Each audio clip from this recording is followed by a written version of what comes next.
आज जो हम बात करने वाले हैं वो जमीन सर्वे से रिलेटेड हम बात करने वाले हैं कि जमीन सर्वे की प्रक्रिया कहाँ तक पहुंची है और क्या हो रही है।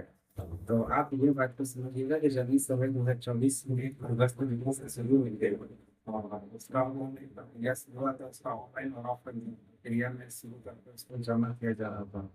उसका जमीन सर्वे में बहुत सारे लोग ऑनलाइन प्रक्रिया में अपना ऑनलाइन कराकर अपना कागज सब जगह जो सभी डिपार्टमेंट था उसके पास जाकर वो जमा कर दिया और जमा कर कर आप लोग निश्चिंत हो गए।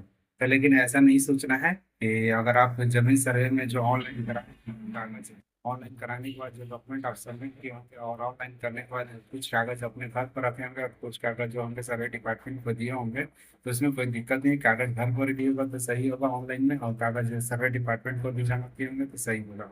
अब ये चीज जमीन सर्वे से लेकर एक बड़ी अपडेट ये आ रही है कि जमीन सर्वे के समय आप ये समझिएगा कि आपकी जमीन जो है, अगर मान चलिए आपकी जमीन अगर मान चलिए 20 कट्ठा है, यानी कहा जाए 1 बीघा है, 1 बीघा में 2 पटीदार है, तो दोनों पटीदारों को 10-10 कट्ठा मिलेगा।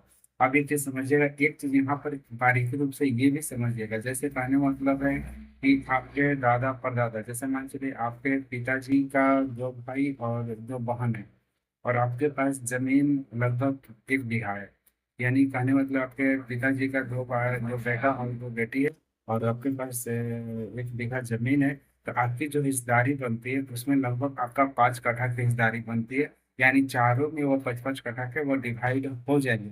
लेकिन इससे पहले अगर आप डिवाइड आपको 10 कट्ठा मिले और दूसरे भाई को 10 कट्ठा मिले, तो इसके लिए आपको क्या करना होगा, एक आपको जाकर अनुमंडल से एक एनएससी बनाना होगा। एनएससी का मतलब हो गया अनापत्ति प्रमाण पत्र। अनाप्रमति प्रमाण पत्र उसे कहते हैं जो कहने मतलब कि आपकी जमीन से आपकी वाहन लोगों का कोई लेना देना नहीं रहेगा। उस अनापत्ति प्रमाण पत्र पर उनका सिग्नेचर रहेगा। अगर उनका सिग्नेचर अगर आपके पास मौजूद हो गया, आप ले लिए उनका सिग्नेचर और अनापत्ति प्रमाण पत्र अपने पास रख लिए, तो भविष्य में कभी आपकी जो बहनें हैं, जो आपके पापा के दो बेटा दो बेटे दो बेटी जो थी, वो कभी आपको इस पर आपत्ति नहीं कर सकते। जब भी वो आपत्ति करेगी तो आप उस अनापत्ति प्रमाण पत्र को दिखाइएगा तो बस समझ जाएंगे। और इसके बाद अगर मान के लिए आप अनापत्ति प्रमाण पत्र नहीं बनवाते और जमीन सर्वे की प्रक्रिया शुरू है, और उसके बाद जब जमीन सर्वे के लोग आपके जमीन का स्तर पर उतरेंगे तब उस समय आपके पास अनापत्ति प्रमाण पत्र होना चाहिए। अगर नहीं होगा तो चारों लोगों के बराबर बराबर भागों में डिवाइड कर कर वो चले जाएंगे। वो आपसे झगड़ा मोल नहीं लेंगे और ना ही सरकार आपसे झगड़ा मोल लेने आएगी।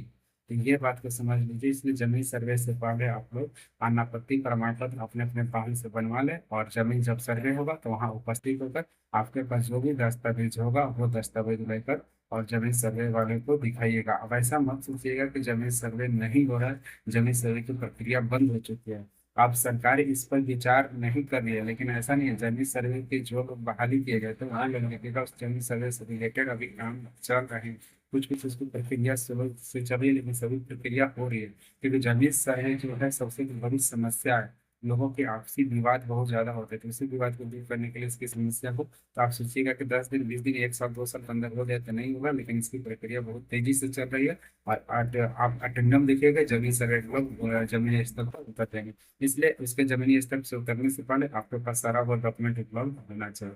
अगर आपको ये वीडियो अच्छा लगा तो मेरे चैनल को सब्सक्राइब करिएगा, लाइक करिएगा, दोस्तों को शेयर करके जरूर बताइए।